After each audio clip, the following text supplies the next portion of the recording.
If you're neurodivergent and trying to get a job, you're in the right place. I'm Elise, I'm neurodivergent myself, and I've been a hiring manager dozens of times. So in this video, I'm going to be breaking down the top 5 rules that you need to know in order to get a job when you're neurodivergent, based on all of my experiences and observations as a hiring manager.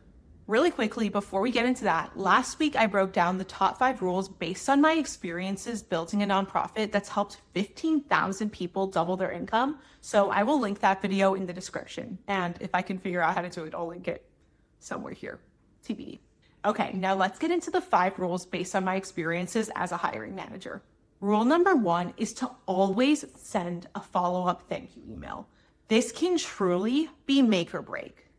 I know that especially when you're neurodivergent, after an interview, you are exhausted. After an interview, I just need to be horizontal because I spent all of my energy suppressing my tics and trying to make sure I listen to what they say. And the last thing I want to do is write a follow-up thank you email.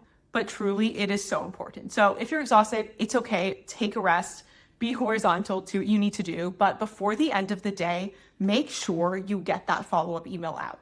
When I say this can be make or break, I really mean it. There have been so many times as a hiring manager where there's a few people who are on the fence, like they weren't clearly move on to the next round, but they also weren't clearly in the don't move on pile.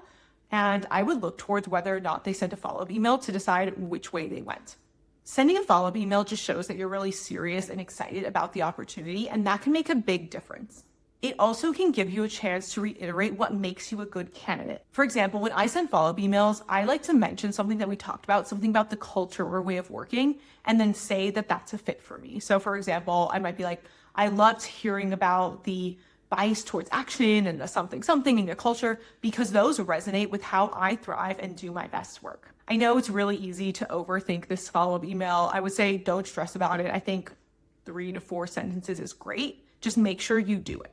Rule number 2 is to make sure you do your research before the interview about the company, the hiring manager, and the executives. This can show that you're really serious about this opportunity and also shows that you would be a diligent employee. For example, one time I was interviewing someone that I did end up giving an offer to, and he mentioned something that our CEO said in a recently released podcast. And the truth is, none of our team had even listened to that podcast yet. And so the fact that he went out and found it, listened to it, used what she said to tie back into the work and what he would bring really impressed us and showed that he was serious. So again, do your research. This can be reading the company website, looking for recent news about the company, finding anywhere the executives or the CEO has spoken, and using that to tie into your answers that you give in the interview. Another example of how you could do this is trying to find where the company or the executives has stated what their goals are for the year, and then using that when you're able to ask questions in the interview. For example, asking about how those goals will impact the team you're trying to be a part of and what that means about your team's goals for the year. And this brings me to rule number 3, which is to always ask questions when you're given the chance in an interview. And make sure these questions are not just about logistics. When I say logistics, I mean, don't just ask things like, when can I expect to hear back? Or when's the ideal start date for this position? Make sure you're asking actually meaty questions about the role and the company and the team. Asking good questions shows that you're a critical thinker. It shows that you're excited about the role, and it really does make a difference. If you're really not sure what to ask, some safe bets are things like, what is the reason you're hiring for this role? Is it a backfill, or is it because the team is growing? Or you can ask, what would constitute a really successful hire? What would that hire do in the first 30, 60, 90 days that make them an absolute rock star? But again, if you can, try to incorporate more specifics based on the team, the role, the company, the goals, all of those things, like I mentioned before.